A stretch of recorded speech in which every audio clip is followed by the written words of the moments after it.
Hai, Acilendra di sini. Terima kasih sudah klik video ini. Di video kali ini, aku akan melanjutkan kisah permaisuri Josephine minggu lalu. Tonton sampai habis agar teman-teman paham.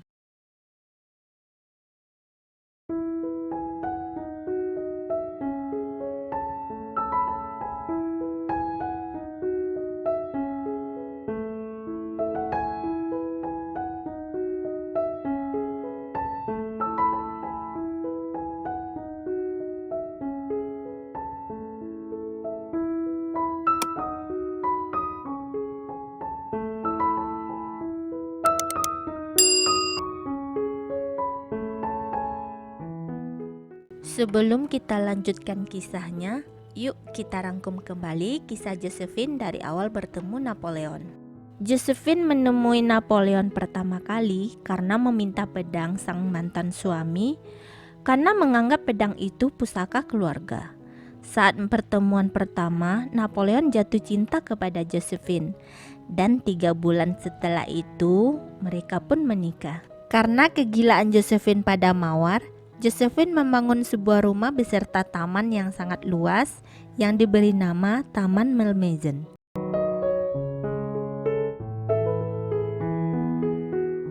Setelah beberapa tahun menikah, Josephine tidak memiliki anak dengan Napoleon.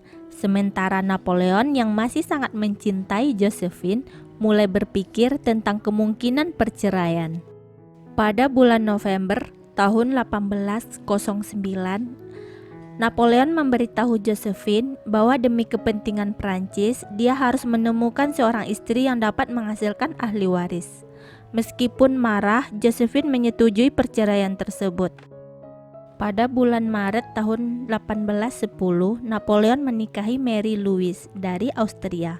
Setelah pernikahan tersebut, Napoleon mengatakan bahwa ia hanya menikahi rahim Mary Louise. Bahkan setelah perpisahan mereka, Napoleon bersikeras agar Josephine tetap mempertahankan gelar permaisurinya. Setelah perceraian, Josephine tinggal di Taman Malmaison. Letaknya sekitar 15 km di sebelah barat kota Paris. Walaupun sudah bercerai, Josephine tetap berhubungan baik dengan Napoleon.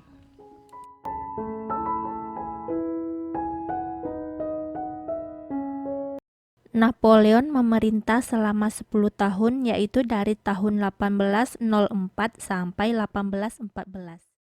Runtuhnya Kekaisaran Napoleon akibat serangan balasan yang dilakukan Rusia. Napoleon menyerang Rusia pada tahun 1812. Saat itu Napoleon memperoleh kemenangan tipis.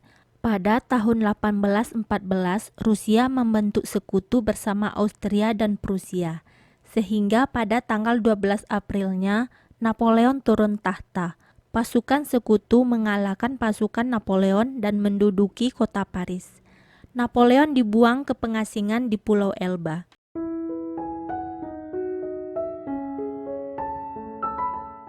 Pada pertengahan Mei atau 1 bulan setelah penangkapan Napoleon, Josephine mengalami flu dan demam. Namun dia tetap melaksanakan tugas-tugasnya seperti menerima tamu utusan dari negara lain yang mengunjungi kebunnya. Semakin hari sepertinya kesehatannya semakin memburuk. Hingga pada tanggal 29 Mei, Josephine menghembuskan nafas terakhirnya di pangkuan anaknya Eugene. Napoleon yang saat itu berada di pengasingan di Pulau Elba dapat berita kematian mantan istrinya itu dari surat kabar harian Prancis. Napoleon frustasi selama 2 hari, tidak mau keluar dari kamarnya dan menolak untuk bertemu siapapun. Josephine dimakamkan di sebuah gereja di Rueil Malmaison.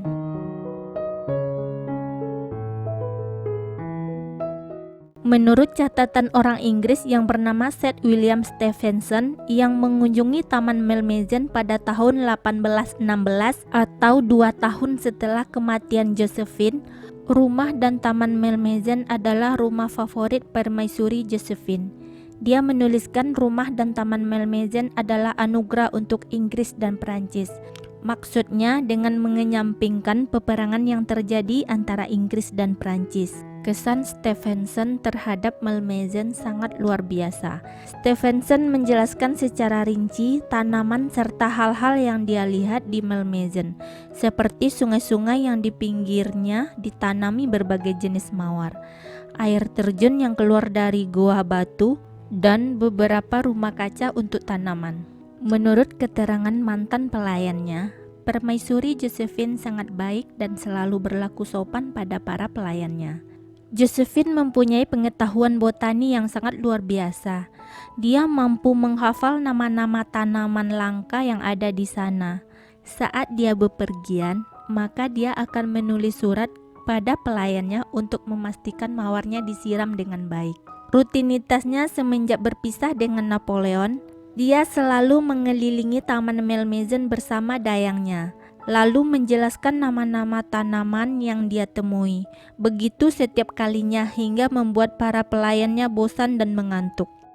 Selain itu, seorang traveler Polandia yang pernah singgah ke Malmaison juga menuliskan beberapa tanaman langka yang ada di Taman Malmaison dan juga beberapa hewan yang ada di sana, seperti 1 ekor kanguru, 7 ekor angsa hitam, dan seekor lama. Setahun setelah kunjungan Stevenson, utusan ahli botani Skotlandia menyebutkan Malmaison sudah menjadi taman yang terbengkalai yang akan mengalami kerusakan. Permaisuri Josephine menulis surat kepada siapapun yang dirasa dapat membantunya untuk mendapatkan tanaman, seperti pejabat negara, gubernur kolonial, diplomat Prancis di luar negeri, dan orang-orang yang dirasa bisa untuk berbarter tanaman dengannya.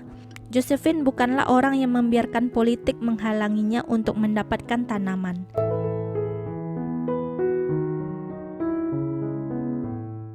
Jadi, Permaisuri Josephine mendapatkan reputasinya dalam bidang mawar karena keseriusannya dan dedikasi yang tinggi terhadap mawar.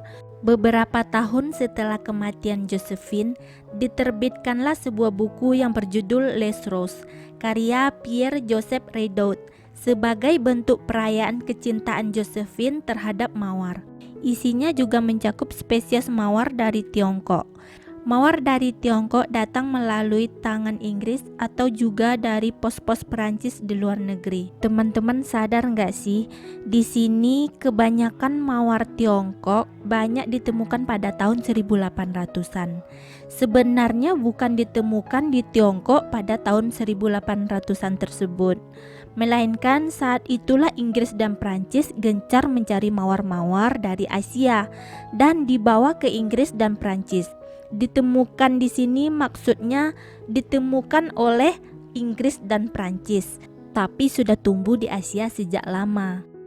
Karena dua negara inilah yang pada masa itu sangat peduli terhadap perkembangan mawar. Bisa jadi karena dipimpin oleh orang-orang yang notabene penyuka tanaman. 10 tahun setelah kematiannya, Josephine dipuji karena mengobarkan hasrat masyarakat Prancis untuk menanam mawar, yang membuat Prancis mengambil alih perdagangan mawar melebihi Inggris dan Holland atau Belanda. Dalam 2 dekade berikutnya, reputasi Josephine terhadap mawar semakin kuat. Kebunnya terkenal karena menyatukan semua yang dimiliki Belanda, Belgia, dan Jerman. Setelah melewati beberapa tangan dan melewati beberapa peperangan setelah Josephine meninggal, Taman Malmaison sudah mengalami banyak kerusakan. Lalu kemudian diselamatkan oleh seorang yang membeli Taman Malmaison, kemudian disumbangkan pada negara dengan syarat dibuka untuk umum. Koleksi Josephine dilengkapi kembali berdasarkan catatan-catatan yang ada.